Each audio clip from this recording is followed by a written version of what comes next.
Pizza is one of the most iconic foods in the world. It's cheap, simple, everywhere. But in the 1970s, some pizza parlors weren't just selling slices. They were moving over 1 billion pounds of heroin.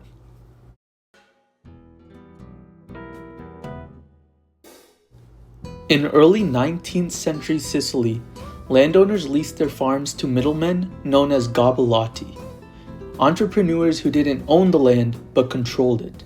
They hired guards not to protect the property but to control the farmers working on it. Over time, the system shifted. Landowners fell into debt, and when they couldn't pay, they lost their land entirely. At the same time, farmers were being forced to pay for protection on the very land they worked. The gobelati weren't just exploiting one side, they were extorting both. Landowners lost control, farmers lost money, and the gobelati gained power over both. This was the first presence of the mafia in Sicily, Cosa Nostra.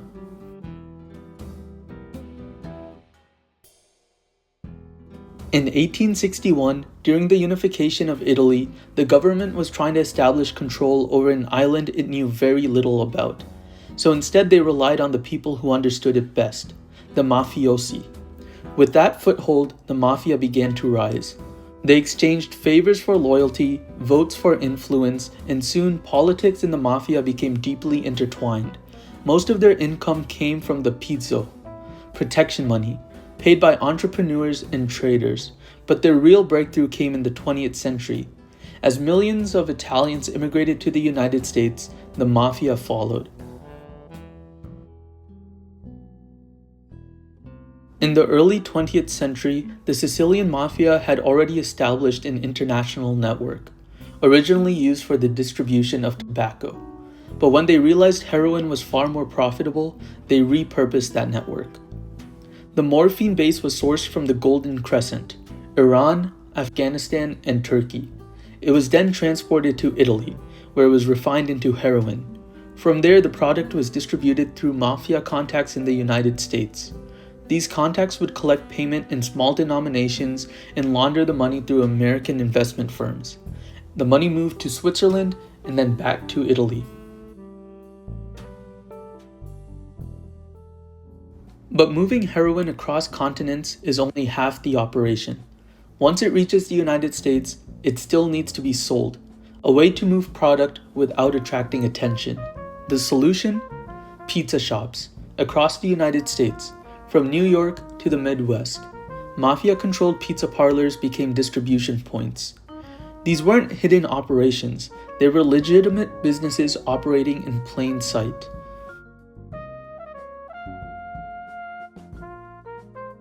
Born in Cinisi, Sicily, Gaetano Badalamenti quickly rose through the ranks of the Sicilian mafia.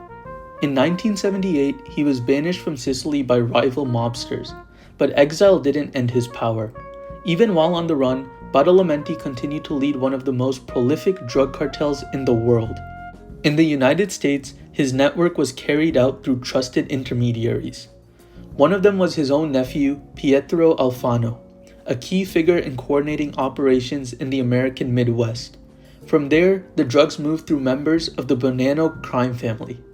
Men like Salvatore Toto Catalano, a bakery owner in Queens, and a major figure within the Bonanno Mafia.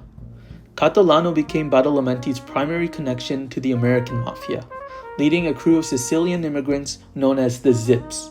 Together, they built an empire worth over $1.6 billion.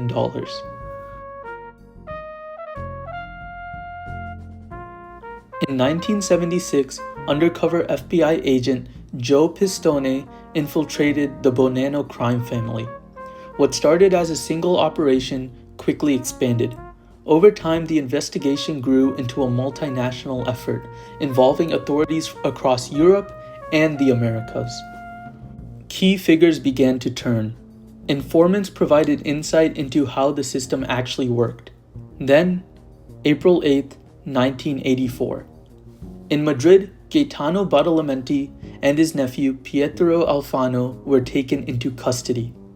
The next day, across the United States, the FBI carried out a coordinated roundup, arresting nearly 30 mafia members and associates, among them Toto Catalano.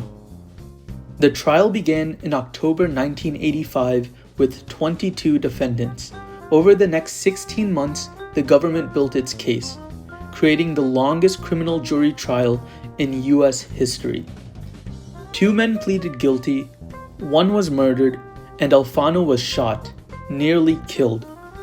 By March 1987, 19 defendants remained. All but 1 were convicted. Badalamenti and Catalano both received 45-year prison sentences. What started as a system built across continents and hidden in plain sight was finally exposed. The pizza connection changed how global crime was fought, turning scattered investigations into coordinated international operations. And for the first time, law enforcement stopped chasing individuals and started dismantling entire systems.